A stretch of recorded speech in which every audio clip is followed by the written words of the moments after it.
Welcome to the Gray Area Podcast, presented today by Mint Mobile.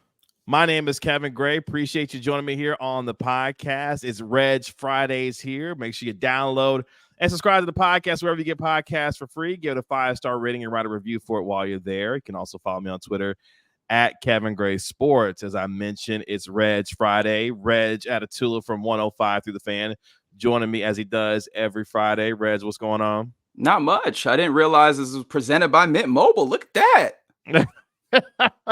Y'all support the show. Talk to Mint Mobile about something.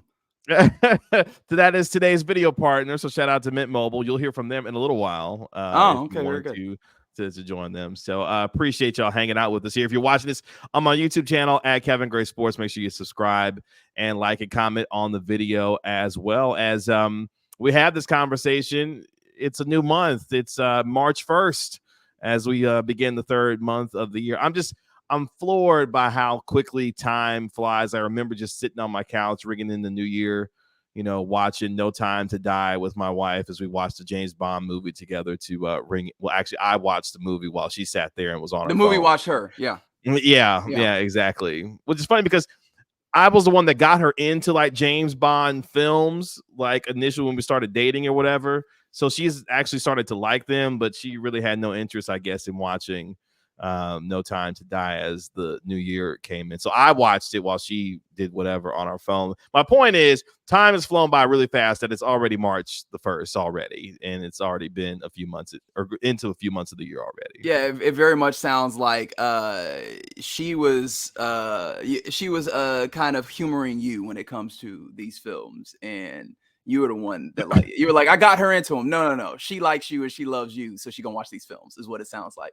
Okay, wait, hold on. She actually does like the James Bond films. I'm sure she does. Like she likes Skyfall, for example. She very much enjoyed Skyfall. Not necessarily, big Adele fan, but the movie itself, is great. Big Adele fan. Okay, all right. Okay, so here's the thing. My wife, as you know, is a huge Beyoncé stan. Like that is Queen Bee, worship whatever. Adele does this thing where she, introduces an album, every 5 years or so, whatever the case may be. And one of those particular years, if I remember correctly, her album and Lemonade came out at the same time. Yes. You remember that? Mm-hmm. And Adele, of course, won every single Grammy imaginable because, Adele only show up every 5 or so years with an album. And it just happened that year it was Lemonade. And when I tell you, my wife was pissed off at that particular night because we watched the Grammys together every year. And with her being a Beyonce fan and thinking, oh, Lemonade's about to clean up and, win everything, she was not thrilled that Adele, of course, wound up winning, I think it was Album of the Year that year, because that's the one that Beyonce still hasn't won yet at this particular point, even though she has more Grammys than anybody ever at this point. Right. And so at this point, why are we invested so much energy in winning Album of the Year, right? Like what you feel for Beyonce is what it is, right? Like, and I think that especially like when we get to talking about Black artists, right? Understanding the ways in which like the apparatus of the status quo is not necessarily always served them, and we don't even have to get into that space. Just like the nature of the politics of this all, right? Like this, it really does dictate the way that these things go. Like there's a level of lobbying and corporate interest that happens with these awards, and so with that being the case, right? Like I think there's the artists and there's like the people when it comes to awards that are like awards don't matter until you win one, right? And we probably need to invest more in the idea that the awards don't really matter. Because look, man, like that the not having any albums of the year, does that make Lemonade or the eponymous album or any of those other ones not hit any less, right? Like, nah, you rock with it, right? And so with that being the case, those awards are what they are. And so I can't imagine, and of course, like everybody's entitled to their own, but I just can't imagine then that making you turn on Adele, who is very good at what she does. And honestly, it feels like a lot of people who rock in that Beyonce space also have a measure of appreciation, if not more, for Adele, right? Like they seem to be somewhat kindred spirits. Well, it's not that my wife doesn't appreciate Adele as the artist that she is. it feels like the recognition that, or lack thereof, that Beyonce receives at times based off, because I agree with you for the most part, the awards in and of themselves, yeah, while they're cool, it doesn't necessarily mean a lot in the grand scheme of things. But for an artist as decorated and has had as much influence as Beyonce has had, no matter how you may feel about her, that award in particular in that industry is kind of it's the Super Bowl of that particular genre, or that award group, I should say, when it comes to the Grammys. Like, when you win album of the year, like, you stand on the top as the person who had, or the group that had, the best project of that particular year. And for Beyonce, for all the work that she's done, to not have won that particular award. But like, what does that like? What does that award actually mean, right? Because if you were looking at the voters and what they are voting on, and you disagree, why are you then clamoring for those award voters to vote for the thing that you like? Apparently, you don't appreciate, or you don't like vibe with their thought process on what is valuable. So why are Which you is then kind of what Jay-Z was talking about when he accepted that Icon Award earlier this year. Yeah, but he was talking out of both sides of his mouth, right? He was doing the thing that all these artists do, where it's like, yo, y'all clearly messing up, but also I would very much like y'all to get on this level where y'all are doing the things that I want, right? Like, so at this point, it seems like just the disinvestment needs to happen there from those outcomes, because like you're not agreeing with the people voting for you, so why do you care so much about their opinion when you don't agree with it? You know what I mean? My favorite part of that is Jay-Z actually accepting that award on that stage while simultaneously clowning the Grammys and the Recording Academy for not having awarded Beyonce with the Album of the Year award. But he's there. He's there, right? Yes, so like, how much are you clowning, and how much are they clowning you? You know what I mean? It was a very interesting set of circumstances, the way all that went down, because he's accepting the award. Was the Dr. Dre Global Icon Award for his. Kind of crazy that's named after Dr. Dre. He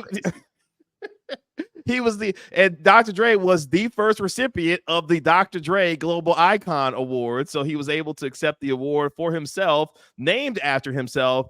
And now, of course, Jay-Z, I don't know how many there have been since the introduction of that particular award, but the fact that Dr. Dre looked around and the Recording Academy was like, hey, Dr. Dre, we want to honor you. And this is kind of on the heels of some of the stuff that started to come out about Dr. Dre and his, marital issues and some of the, things that have been happening with him. And then all of a sudden that award pops up, and here we go. Yes. I was trying to remember exactly what it particularly was, but yes. Now that you say it, that's what it was. Yep. It's funny. We went down that whole path just based on your wife not watching Snowfall that one time. What? Right? Like that's how Skyfall. My bad. I got into my Franklin Saint. Apologies. But yeah, Skyfall that one time. Do you need to watch a Bond film? Do we need to have you sit down and watch a few Bond films? I would love to have time to sit down and watch some Bond films. That'd be great.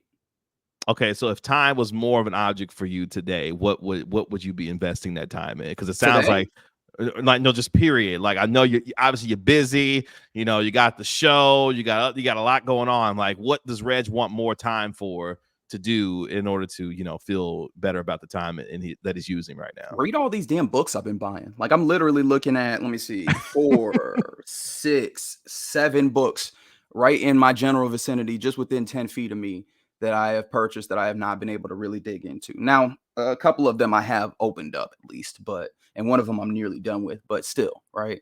There's other films that I have not been able to get to. Yeah, just a lot of stuff. The problem is me generally, my disposition is one of like FOMO, right? Like I've dealt with that. My mom's told me early on that like she would put me to bed as a kid, and if there was like people over or whatever, I'd be poking my head out, and like, if there's something happening, I want to be attached to it. And as I've grown, I've learned that like, yo, hey man, there's a lot of things out there, and you're not going to be able to engage with all of them. And so I've had to try and find a way to be comfortable with the idea that you can't engage with everything, but at the same time, like, I understand that that's a natural disposition. And so I want to watch all the movies that people say are good. I want to watch all the TV shows that are good, right? I want to tap into all these books and learn all sorts of things. And I have to give myself grace but I do have a lot of these books here. I do have a lot of those things that I'm interested in that I would like to get to. So if we could ask more time or at least lessen some of these responsibilities for me, that'd be what I get to. See, you better than me, because while your mom was putting you to bed early, I was the kid who at his 5th or 6th birthday party looked around, was like, all right, I'm gonna go ahead and put myself to sleep because all y'all out here partying and whatnot. I'm gonna go Thanks ahead for showing up, y'all. I'll catch y'all. Appreciate y'all coming to my birthday party, but I'm tired. Now I'm going to bed. My parents told me that story. It was like, yeah, we had like a McDonald's birthday party for me or something like that. I was like, I said, 5 or 6 at the McDonald's? No. It was like, I was gonna say, like, y'all was in the slide and everything. No. Like it was no. It was like a themed birthday party, whatever the case may be. And they looked around. And it was like, yeah, at a certain point in the evening, you decided to take yourself to your bedroom and you went to sleep. And we looked around looking for you, like, where's Kevin at? And they looked around. I was like, oh, he's in his room sleep. Kevin he put said, himself that is enough. So while you may have been, getting put to bed early, I was the one like, all right, y'all can have this if you want to. I'm done engaging in all of this because we've celebrated my party enough to apparently to my liking. I'm going to sleep now, so y'all can have fun with the rest of that. I love this. I want more birthday stories. This is fun. Well, I mean, look, I don't have a lot of them, because my birthday was that whole, around Christmas Day type thing. Oh, you poor child. Yeah, so there wasn't a lot of like, hey, let's celebrate Christmas and Kevin's birthday separately. It was kind of, hey, let's put that whole thing together and kill 2 birds with 1 stone type of thing. But the few times that I did, at least that particular time, yeah, I guess I had enough of everybody else at my particular birthday party. It was like, yep, I'm going to go ahead and maybe that's a metaphor for my life, the way that I go about my life. Because look, I have no problem removing myself from a situation and being like, you know what, I'll just go over here. I noticed. What does that mean? I had to do it. You teed me up. You did tee me up there. It was okay. There. Do you have a particular example that you remember me doing this, or you just in general that's what you've observed from me at this point? There is one large example. Oh, please do share, because I don't even know myself. I feel like everybody knows. It's fine. We can keep going. Oh, that way. Now this is gonna be terrible for the video and for the podcast. We were like, now what is Reg talking about? Because I think everybody else got the joke. You just haven't. It's fine. I think everybody else has the joke. Okay, all right. Because yes, that's fine. It happens. It happens. It's not important enough that we need to stop down on it. Oh, okay. Well, fair enough. Mm-hmm. Speaking of stopping down on, because look, it's NFL combine time, NFL draft time. We'll talk about some of that a little bit later on. But for you and I, it's dead in the middle of the NBA season. In fact, we're talking about it being the beginning of March. It's like the stretch run now going into the final, 24, 25 games of the season. And I looked around last night. The Mavericks take on the Celtics on Friday night as they complete their 4-game road trip. But I found myself thinking, you know what? I think the Mavericks might have a problem. And it has nothing to do with their current 4-game road trip or playing Boston or what has to do for the rest of, the regular season, in particular them. They have a problem that's a few hours south of them. And his name is Victor Wembanyama. Because I looked at the box score for Victor Wembanyama against the Oklahoma City Thunder, because, Thursday night was that big, rookie of the year showdown, no matter how you may feel about Chet Holmgren being a quote unquote rookie. But it was Victor Wembanyama versus Chet Holmgren. And NBA.com and their Twitter account, shout out to them. As I looked, I was like, I wonder what Wemby did, because I was busy doing some other stuff Thursday night. And the box score went like this. 28 points, 13 rebounds, 7 assists, 5 blocks, and 5 3-pointers in a win where Wembanyama became the first player in NBA history to score at least 25 points, have at least 10 rebounds, have at least 5 assists, and at least 5 blocks, and at least 5 3-pointers in an NBA game. Didn't have 5x5 though. Come on, dude. Let's go. Get it back together.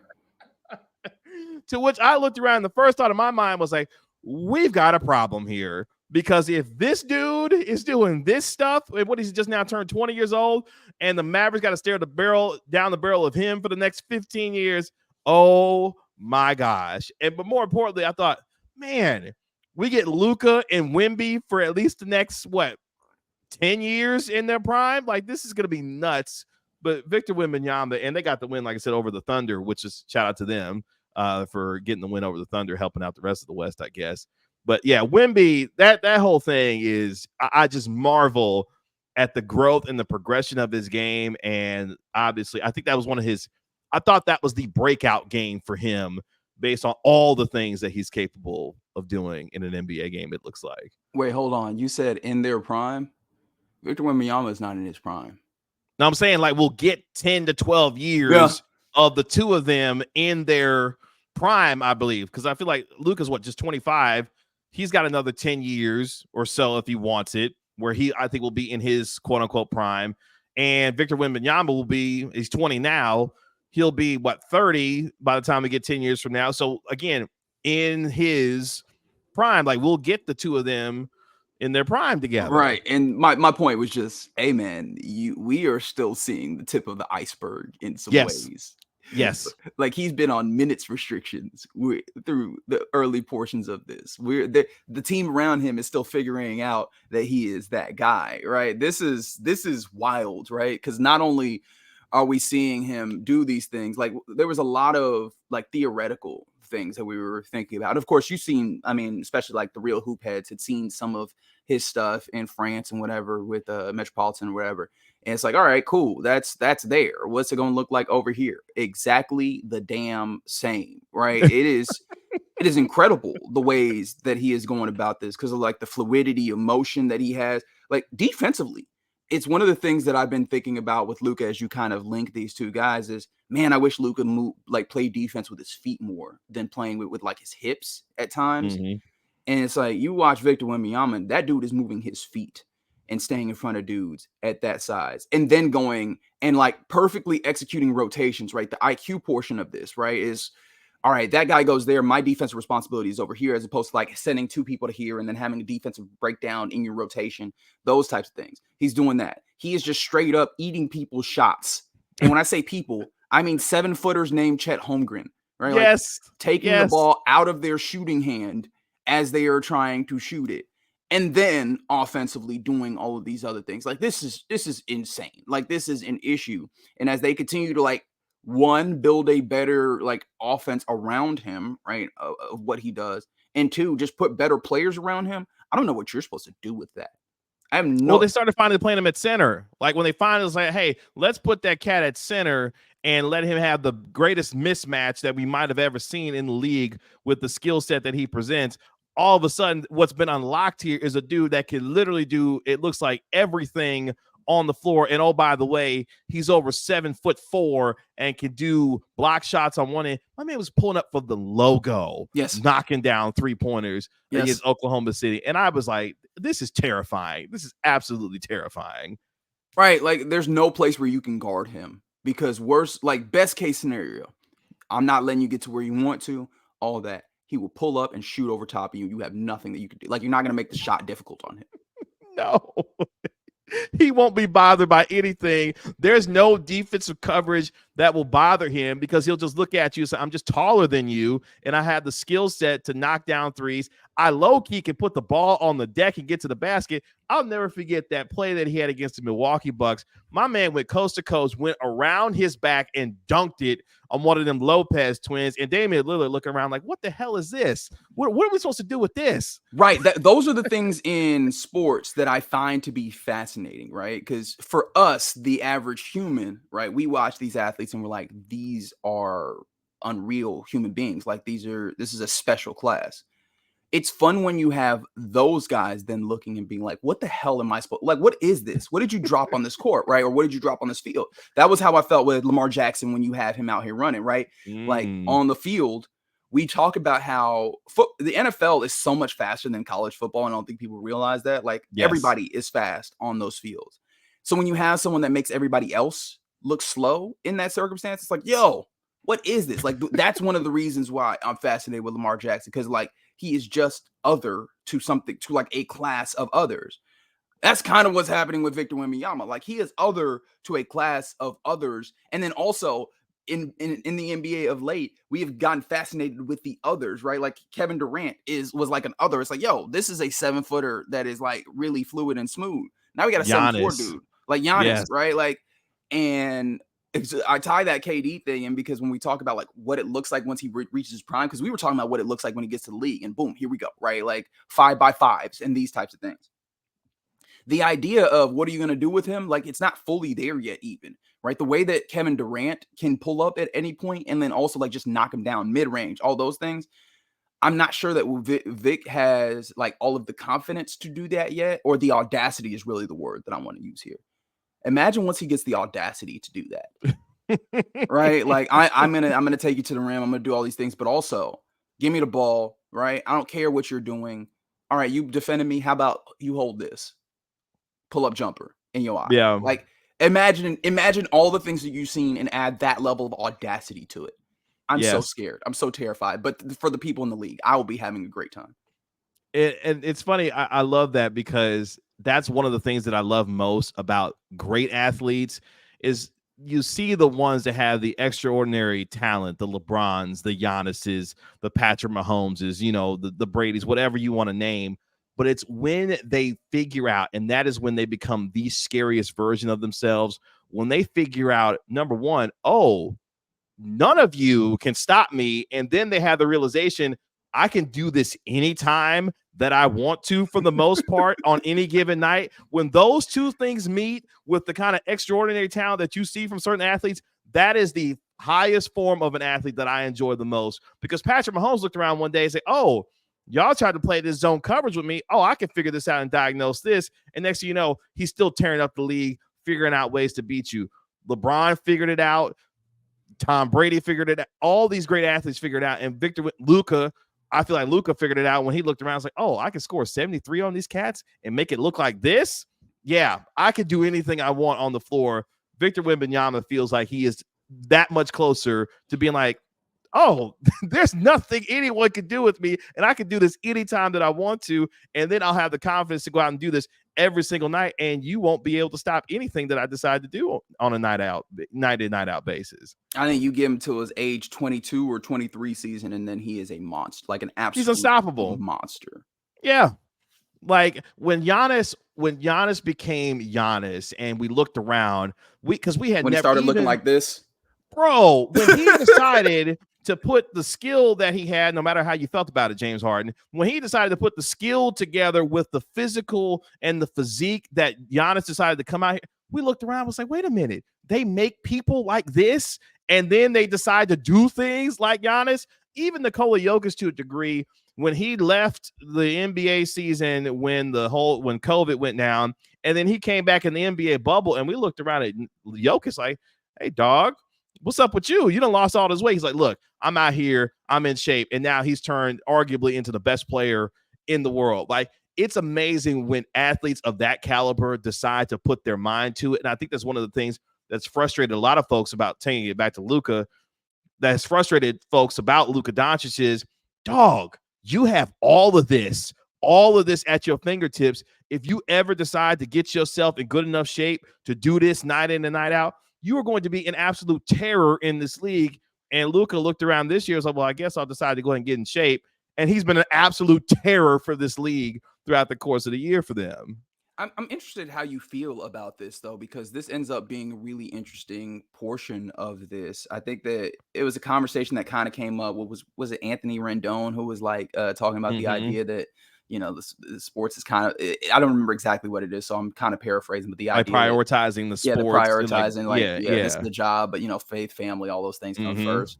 And of course, like those are the right ways to try and get this point across. But like the idea of, I think within that line of thinking, I got to the place of talking about like the people who feel like they have immense talent, they're not entirely maximizing, right? And that seems to really get under like fans and onlookers under their skin, right? The idea that you have all of this, and if you maximize it, it could get to that place.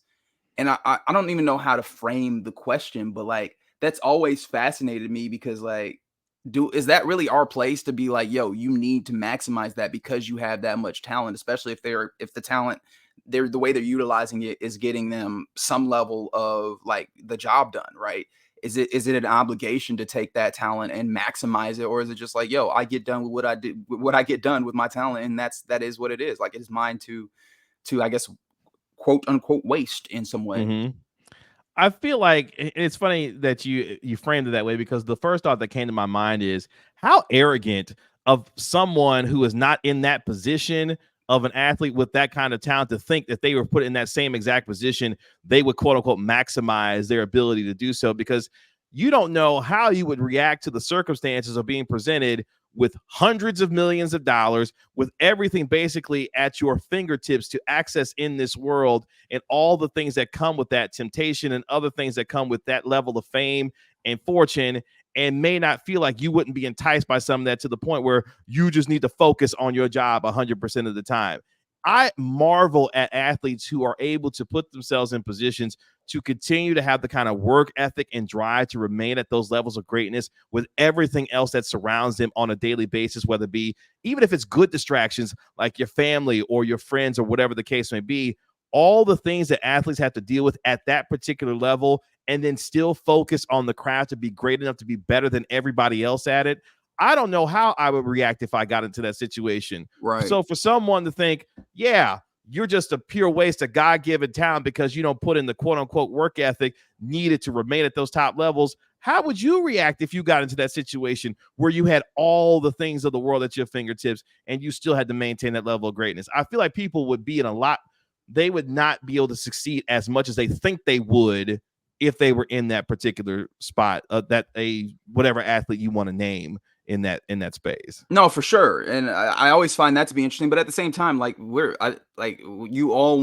in this to see greatness. I think the purest folks that are in like the sports space is like, yo, we're in this to see people do incredible things. And so like when you see someone that has the potential of being even more incredible, it's like, yo, that's all still available to you. You want that. Mm-hmm. I think where it becomes interesting is like the idea of a demand in some ways, as much as we can demand from the outside that like, yo, Mm-hmm. you need to exercise all of that. That ends up getting real interesting to me. And so I bounce back and forth with that. Cause also like we've gotten to this place where we praise that like dogged singular focus, and I understand why we do, right? Like it seems some level of aspirational that you're getting the most out of it, but the dude that I always think about in that way is Kobe Bryant, because like people have really I don't know what the right word is, like they've lionized the ways in which he was like crazy focused, and like there's definitely something that's aspirational within that, but I always think of like the ways in which he felt to be unbalanced in ways like there was points Mm-hmm. where I legitimately viewed Kobe Bryant as like a sociopath. Like it always sticks to me the quote that he said at one point, which is like, "Friends come and go, but banners hang forever." And I was like, "Dude, Yes. are you okay?" Right, and so, like, there's something in there where it's like, "Yo, I wanna see the greatness," but at the same time, like, I kind of would like to make sure that these people are, like, balanced and, like, finding a way to manage that, and that's kind of also an insane thought. It's just the idea that, "Hey, man, all of these things, all these responsibilities, the pressures that, hey, man, you were getting paid a lot of money to try and, give a ton and have everything, and then we have these, like, attachments when it comes to not just a fan base, but, like, a city, and it feels like you have that pressure on you while also trying to maintain some level of like a reasonable, if not regular life and all these things. I don't know. I don't have like a point. It's just a rumination at this point that's flowing out of me when No, it no, comes no. down to this. And no, and I think part of that is there's a certain amount of time that an athlete has to maximize the amount of ability that they have to be able to play a sport at a particularly high level. And in some ways, I think Kobe and other athletes you may assign, whether it be Michael Jordan or whatever the case may be, they say, look, I've got 10, 12 years to be able to maximize all of this, to be able to play at this level, to win championships and all the things that come with that I've got to put my singular focus on this, because as much time as I have in this league, there is so much more time after I get done playing that I want to be able to be in a spot where I was able to believe that I got everything out of this game that I put in and was able to succeed at that level. And whatever sacrifices, quote unquote, that have to be made in order to achieve that, that's what it's going to have to be for this period of time. And it's rare for athletes to reach that apex. It's one of the reasons why we laughed and clowned Tom Brady so much when he decided, when it felt like every year he decided to keep playing instead of retiring, and then all of a sudden we look around, Giselle's like, I've had enough of your shit. I'm ready to go. Like, I'm ready to go. And Tom's like, well, I'm gonna keep playing football. And look, we laughed and joke about it, but that's kind of the serious matters that it comes for athletes at that level. Is I can only imagine if I was winning Super Bowls or NBA championships at the kinds of rates that Michael and Tom Brady and now Patrick Mahomes or whatever, athlete you want to assign to for your favorite sport, how insatiable that appetite is to succeed every single time, and the levels that it drives them to the point where you lose friends, you lose family, you lose some of those things, but you have to feel like you are getting everything out of that. And sometimes you lose some of those things. And I guess that's the decision every high-level athlete has to make at that particular point. Yeah, for sure. And then also the ways in which I think that ties in some ways, the ways in which like the reckoning of identity that happens with some of these athletes once they're done, right? Once they're done with the athletic pursuits, is like, yo, I have dropped so much into this bucket of being whatever it is in this athletic sphere, and once that is now gone, what am I after that, and who am I to other people after that? And so I don't know, again, not just kind of a rumination that I don't even remember where we started this from, but yeah, I found that to be an interesting portion of this. Well, those are the best conversations, because I don't remember where we started. Oh, Victor Wembanyama, the greatness. Oh, yes. He's so wild. He's so good. He's so good. That's how I want to leave this conversation, with all the other stuff and the philosophizing and everything. Gosh, Victor Wembanyama is so good at basketball. He's so good. Let's take a quick break here on the gray area here from today's video partner, Mint Mobile. Today's video partner is Mint Mobile. Have you ever thought, why in the world is my wireless bill so high? What am I actually paying for? Speed, data, coverage, access to 5G, mobile hotspots, unlimited talk and text? What am I actually getting for all of this? Mint Mobile offers all these features for as low as $15 a month. And that's why I've partnered with Mint Mobile. They reimagined the wireless shopping experience and made it easy and online. No stores, no salespeople, just huge direct-to-you savings. Why should you pay more than you have to for access to premium wireless? Mint Mobile runs on the nation's largest 5G network. Go to mintmobile.com, also linked in my description, to get premium wireless for $15 a month. Switching to Mint is super easy. Thanks to digital eSIM cards, which most phones now have, you can sign up and activate immediately right on your phone from the comfort of your own home. If your phone doesn't have an eSIM, Mint will ship you a new SIM card for free. Big Wireless wants you to think that they're the only option. Don't be duped. Go to mintmobile.com/Kevin Gray, also linked in my description, to stop paying more than what you have to for your phone plan. Hey there, it's Ryan Reynolds, owner of Mint Mobile. Enticing, right?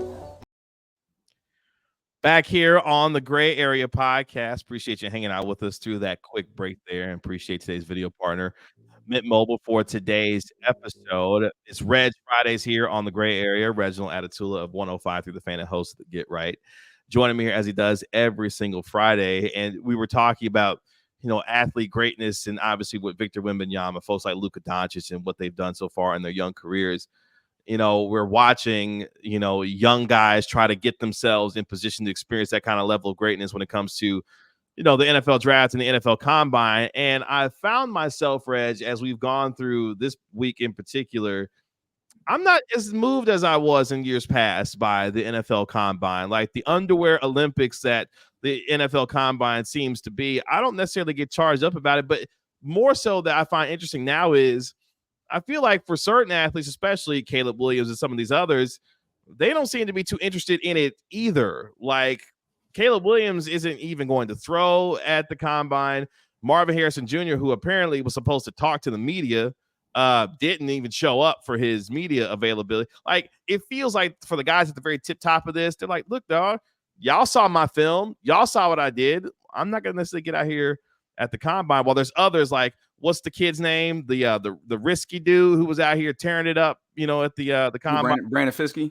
Fiske. See, that's how much I don't even like even care. I'm not even sure if that's how his name is pronounced, to be completely honest. But I hope that I'm correct. My man was tearing it up at the combine. We're like, oh wow, that's really cool. That's great. I just don't get nearly as charged up as I used to about the NFL combine. I don't, and honestly, you don't give me the vibe that you've ever been charged up by the NFL combine. That is correct. That is correct. But what does that mean? What does that mean in the larger context of the NFL and what they present to us? Because the NFL is really good at one thing, presenting all this stuff as television product for us to consume and to watch on a daily basis. And now, of course, the Combine is its own major television production, as it is every year at this point. I don't think it means anything, because I don't think that I represent like the average viewer, especially for what the NFL is talking about. Man, like for me, all of these things are just like are off-season things, and off-season things have not really been to me like premium viewing or premium interest, right? Like these are things that are like the okay, good to know type variety of stuff, right? Especially as somebody who cares about sports, but tries to have a relatively balanced perspective on it. And so, yeah, all right, cool. Y'all like the draft, for example. The draft Braden Fiskey, by the way, Braden Fiskey. I want to make sure I put the proper respect on the young man's name. Shout out to Braden Fiskey. Tearing it up out here. But like the draft, for instance, that's an HR meeting, right? Like that is, but it's televised, right? And we've made it into a thing. And so the NFL's annual selection meeting. it's an HR meeting, right? In fact, in history, like these drafts have been, in essence, HR meetings. It's just been like a conference call of sorts, right? Like that's what they have been in the past, and they've been dressed up, right? This combine thing has in its past simply been an opportunity for all these teams to get together in a place that operates like an NFL combine conference of sorts. Yes. And then also like an opportunity to gather all the medical information of the people that will be going into the NFL, so these teams can be more informed. The television product of it all is the NFL realizing that they have a level of attention, just like an attachment from the fan base, to the point where like, hey man, people want this thing and they want more of this thing. And how do we give them more of it? Allow them even more access to all the things that we do. And that will be content. And so it remains to be the case. And like, they're winning off of it, right? Like people watch the combine. People are interested because people care enough about their teams. And then also like care about the way that this goes. Everybody there's a lot of folks that view themselves as amateur general managers, right? Especially as we've gone forward in sports, and people less and less view themselves as like put themselves in the mind state of I would like to be the athlete, as opposed to I would like to be the general manager. That seems to be also kind of a shift in kind of perspective. All these things become more and more attractive for folks. And so like from that perspective, I think that the I guess average might not be the right word, but there's a good amount of the fan base that cares about these things. So I don't think that like for the NFL that shifts anything. I do find it interesting, if I can go back to you, like what is it about all of these things that has lost its appeal for you, if you had to kind of try and suss that out? So let me speak. I preface my comments by saying this. I'm speaking from a really bitter place this particular NFL combine and draft this year, because I really don't give a damn. Like I've watched my particular team win 36 games over the last 3 seasons and have literally nothing to show for it from a championship perspective. So I really don't care who's next, even though you say, Kevin, part of the idea is here that you need to find a couple of guys. Maybe it's the hope. It's the hope of it. Yeah, there you go. Exactly. That you might need to find here to help you have your team get over the hump to be able to win a championship, to which I say, you know what, technically, yes, you are absolutely right. I probably should pay attention to Edgerrin Cooper or Peyton Wilson, the talented linebacker from NC State, or this Brandon Fiskey dude who apparently is 6'3", 292 pounds, who ran a 4.78 40, had a 33.5-inch vertical jump and a broad jump of 9 feet 9 inches, which is absolutely terrifying of a man. Amen. Chop Robinson was even Chop Robinson was even faster and jumped further. I do this. But I mean, Fiskey's a defensive tackle, is he not? So yes, that's right. Yeah. That's right. That's literally terrifying. So in some of those ways, we talked about athlete greatness earlier. Part of what I loved about the combine was that you see these athletes. Well, yeah, you've seen the film, you've seen the games, you see them out here with the amount of athleticism that some of these positions present, and you think, a man who's that size, that big, should not be able to be that strong and run that fast. Those are the things that really got me charged up about the combines of years past, when I watched the Calvin Johnsons of the world, if you will, or take your pick of these dudes who look like superhumans doing these kinds of ridiculous things. And you're looking like, hey, man, humans are supposed to move in those kinds of ways, be that fast, jump that high, and be that big and strong. Yeah. It's not supposed to look that way. That was some of the appeal that I don't necessarily get charged up as much of, because I'm so much more invested in what the games are that are actually played and the outcomes of those games based off of what my team particularly has not done, that this doesn't necessarily move me, even though there are tremendous athletes that are out here looking to prove themselves to get to a point where they're helping my team if they get drafted onto the Cowboys to be able to help them try to win games in that way. I also wonder if, well, yes, to put it like explicitly, like all of this stuff, all this offseason stuff, the reason why it works is because it's hope trafficking in some ways, right? It is very much so. Only one team wins a championship, but during this time of year, everybody can have a little bit of hope of, oh, maybe we can get that guy. Maybe we can get that guy. And maybe that guy can help our team. And maybe that will put us in a place where we can win a championship, right? Like everybody now can get into this place of hope. And so all these different fans of teams now are in the place where the feel good is back. you and your team have gotten to the place where even though the team has been good, like objectively, when we talk about wins and losses, the hope factor is gone. Like that's something that like is, and we've talked about this, but like I am dreading in some ways walking up to and into this upcoming football season, because like there's no hope, it feels like, amongst the fan base. And that's not really a fun place to be, because like what am I supposed to talk about? Right? Like the fact that there may be no hope for this team, and you still got to get out here and watch these games and watch these dudes play week in and week out as the NFL drama that is every single week in the league. Yeah. So that, I forgot where else I was going. Just the hope aspect of it, really, really drew me in there. Sorry, I'm not really doing a great job of parceling out my thoughts. Usually I'm good at like, okay, this is something that I want to talk about. Let me hold on to this, explore this for a second, and come back over here. No, not today. I'm wondering, I think I'm losing that, honestly. I think I am. Oh, really? I'm getting worse at that particular thing right now. And I wonder if it's because like in various places, I am having to like I'm having to work on other things, other like talents and tools. And so I'm wondering if that added effort is now making it so that I'm getting worse at certain things. I don't know. That was also very vague in the way that I said it. So I apologize if that was just gibberish. It made sense. No. You know what it's called? What is that? It's called getting old. You're getting old. Okay. It happens. It happens from time to time. Trust me. I'm in a spot where I'm what now? 30. I'll be 38 this year. Yeah, it happens from time to time. Things just go. Like you want to go down a rabbit hole. Next thing you know, you lose it and it closes up right away. And next thing you know, I don't know where I got here. I don't know how I got here. It's okay. It happens from time to time. I hope y'all are enjoying listening to this, because at this point, it's just been me rambling and KG picking it up and making salient points. I appreciate that about you. This is why I love doing the show with you in particular, because, we can take it wherever we want to go. And partly because, it's my show, so I can talk about whatever I want. That's right. It's funny. I've had to get comfortable with that.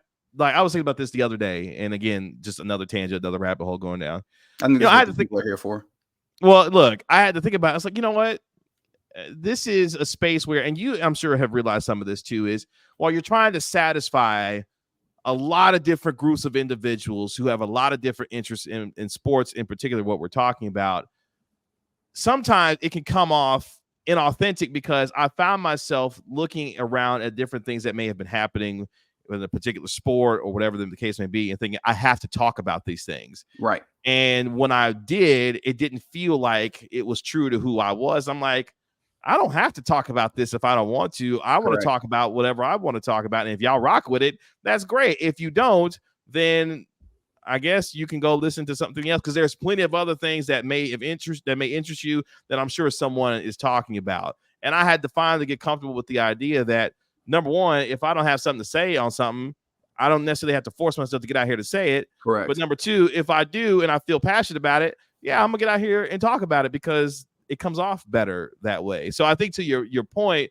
it's like, look, man, sometimes I may find something I want to talk about, and other times it may leave, and maybe it wasn't meant for me to talk about that particular day. Yeah, in some ways, but I think in some of this, I think you're making a specific point to like, hey man, this is something where you're doing a level of media that is without, like, I guess, corporate strings, for lack of a better term. Like you don't have like a hierarchy of someone dictating to you what this is supposed to be. And so it ends up being even more of just, what are the things you find interesting? What are the things that you are bringing in as a talent, right? As a person who is speaking. And I think that some of that should always be the case compared to, like, let's say just kind of radio, like what I do, right? When it comes to doing a sports talk show, I think there's some expectations that are there, like those end up being kind of the guardrails. And so even within that, there's some things that you have to talk about that you don't want to. I think the people that are best at it, and when I say that, please understand that I'm not inherently talking about myself. Trust me and believe I'm not. That like they will take the things, even the things that they have to talk about, and find interesting ways to them to make that good.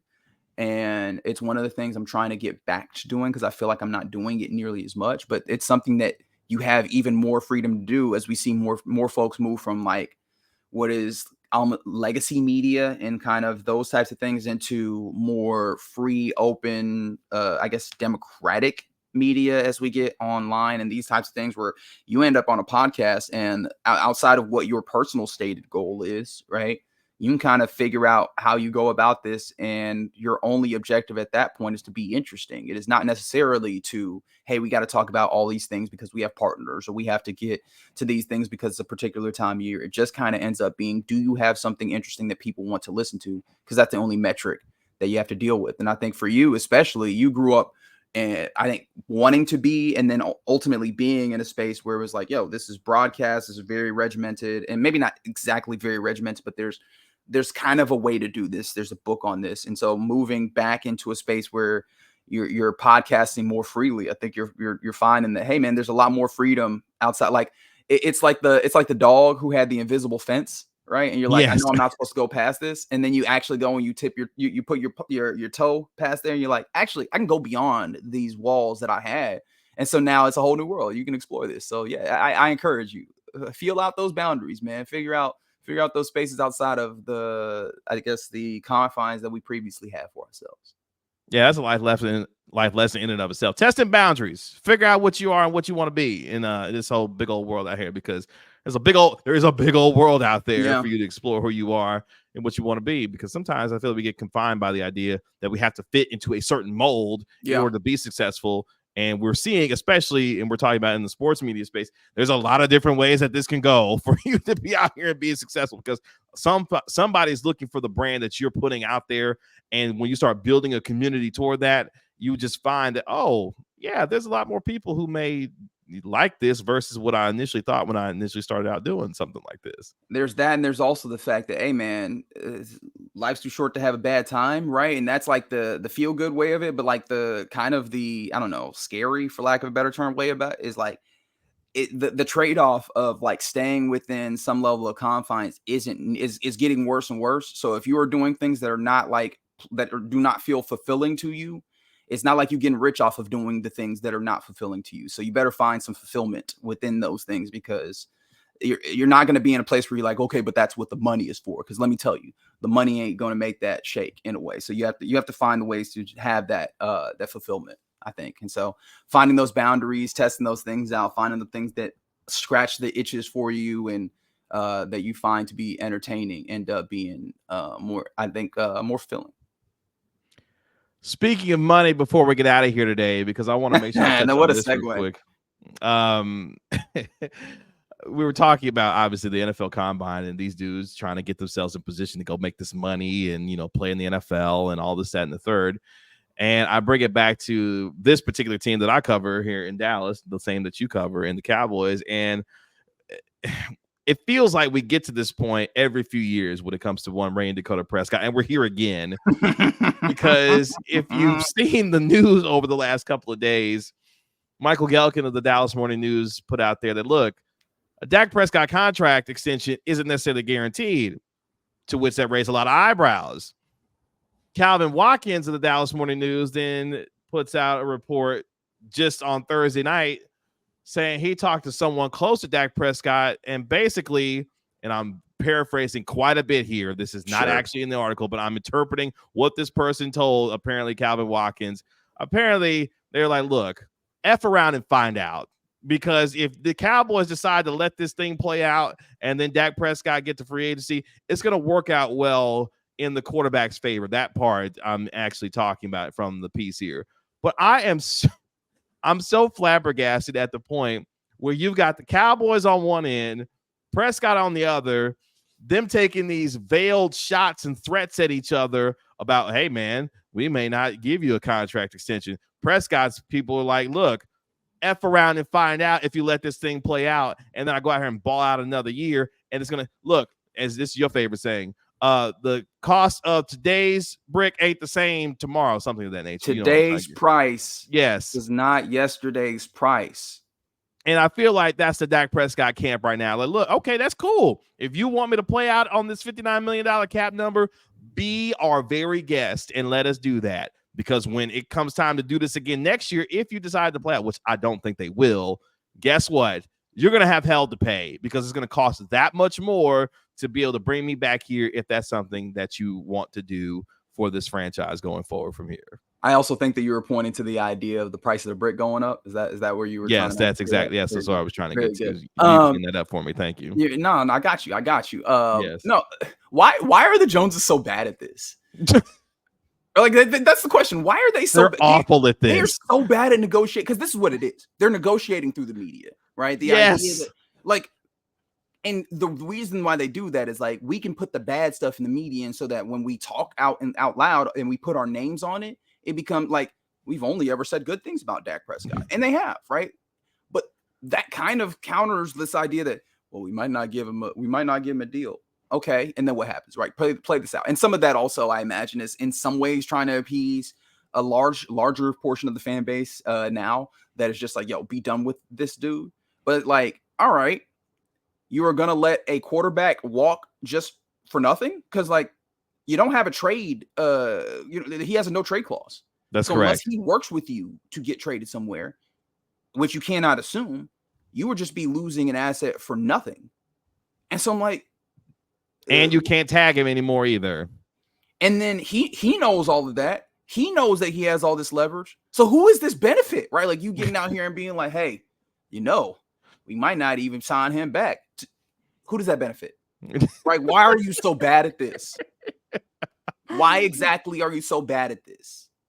And here's the portion for me that just makes me laugh so much. Because the Cowboys have lost the benefit of the doubt to even think that anyone would believe in the idea that if they let that cat walk for nothing, that they would be good enough to go find the dude to replace him. Because here's the question that I ask all Cowboys fans when it comes to this particular subject.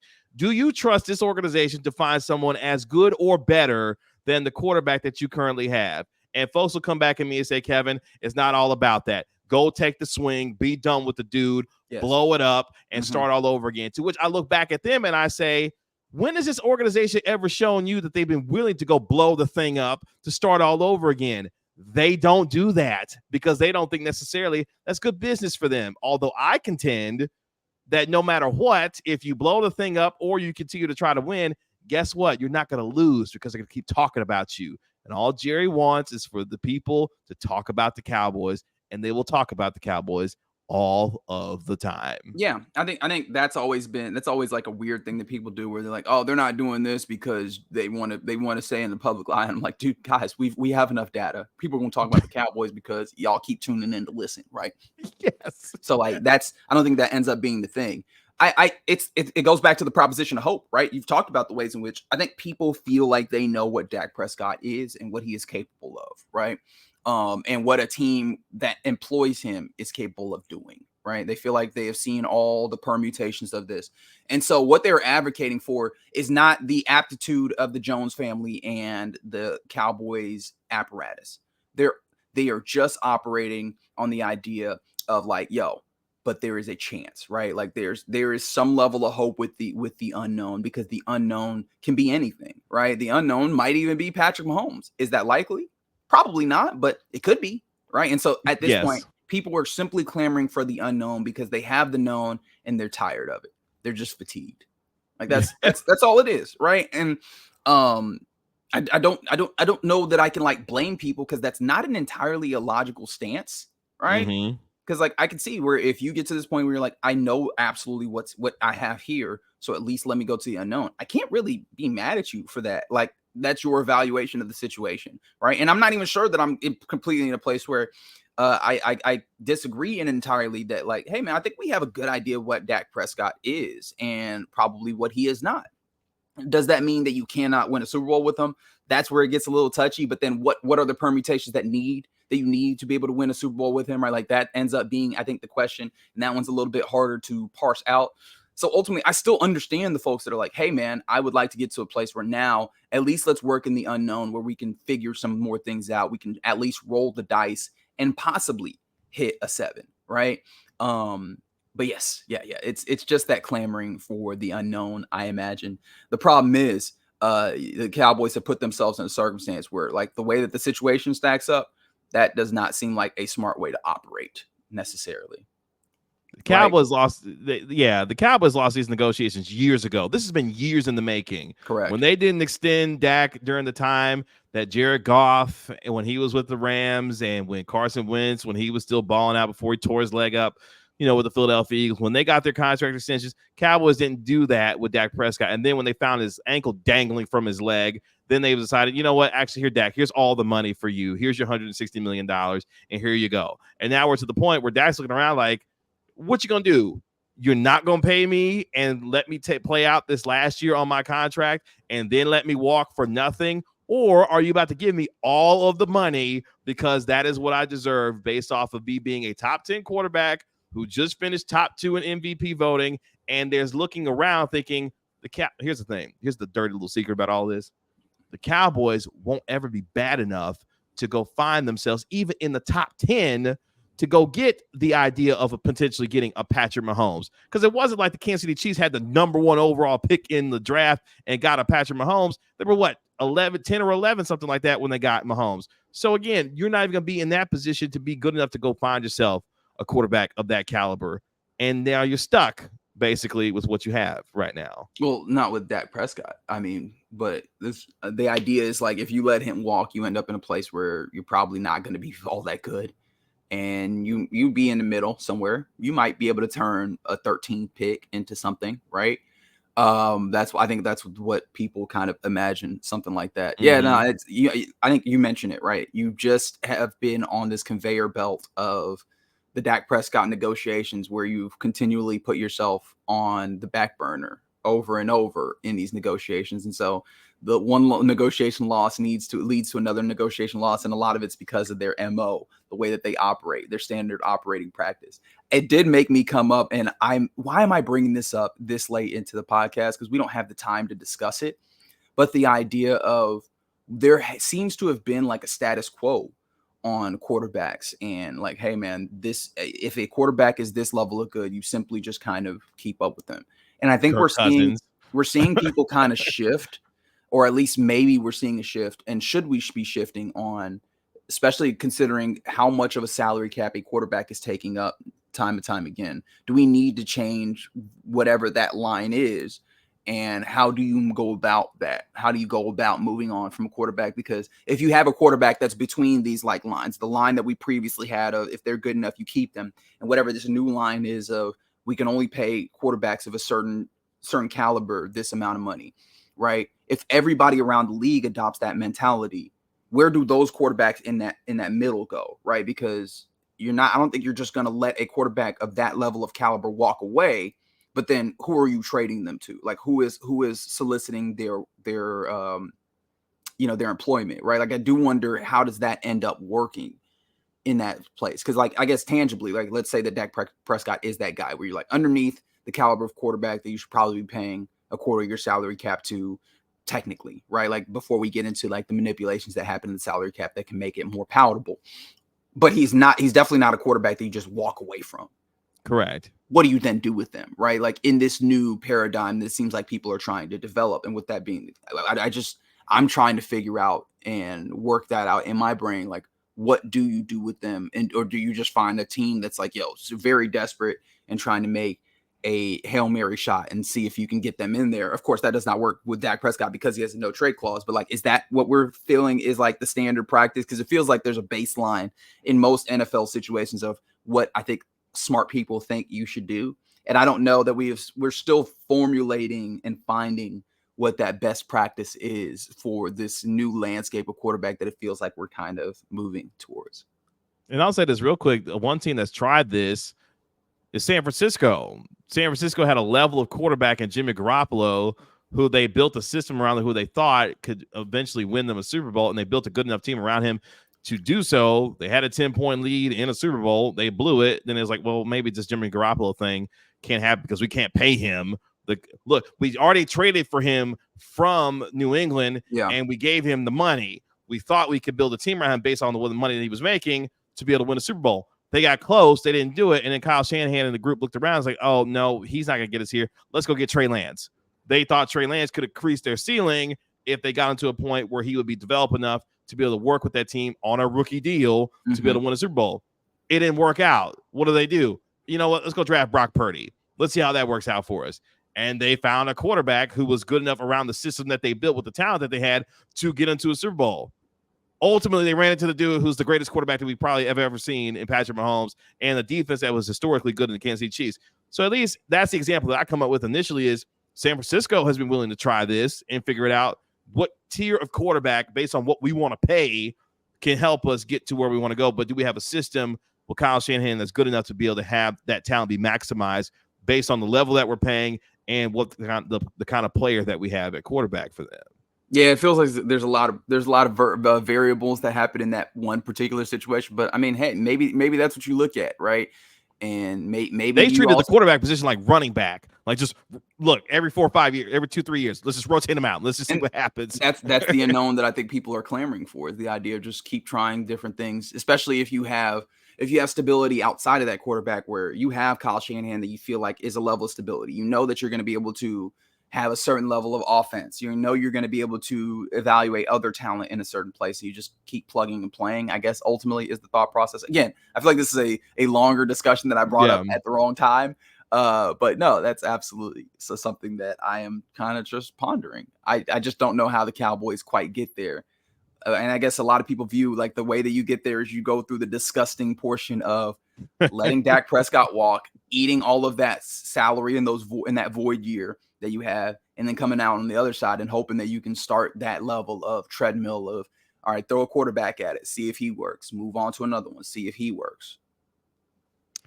Oh boy, so much with that, because Jerry don't have time for a bad time, and time is running out for Jerry. So I don't know how much he's willing to go on that treadmill, especially with Steven running the treadmill at this point. But again, that's another conversation for another time. Rez, tell the folks that they can find you, what you got going on, man.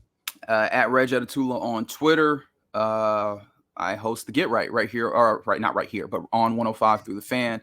As you can tell, I say that a lot. On 105 through the Fan, 7 p.m. to 11 p.m. every weekday. That'll switch up here soon because baseball coming. But and then you can also every once in a while catch me on Locked On Mavs, talk with Nick Angstad about the Dallas Mavericks. Shout out to the Mavs. They take on the Celtics on a Friday night, trying to break the Celtics 9-game winning streak. By the way, if the Celtics win, it'll be the first 10-game winning streak in the NBA this season. No one's had at least a 10-game winning streak so far this year. And the Celtics are trying a wild amount of parity. Celtics are really good, though. That is correct. Celtics are really, really good. That'll do it for this episode of the Gray Area Podcast. Again, appreciate Reginald Adetula for joining me here for Reg Fridays, as he does every single Friday. Make sure you like and comment on the video here and subscribe to the Gray Area Podcast wherever you get your podcast for free. And you can catch me every Mavericks radio broadcast as the Dallas Mavericks pre- and post-game host on 97.1 The Freak on the Dallas Mavericks Radio Network. I'll be back on Monday for another episode of the Gray Area Podcast. Until then, I'll talk to you later. Peace.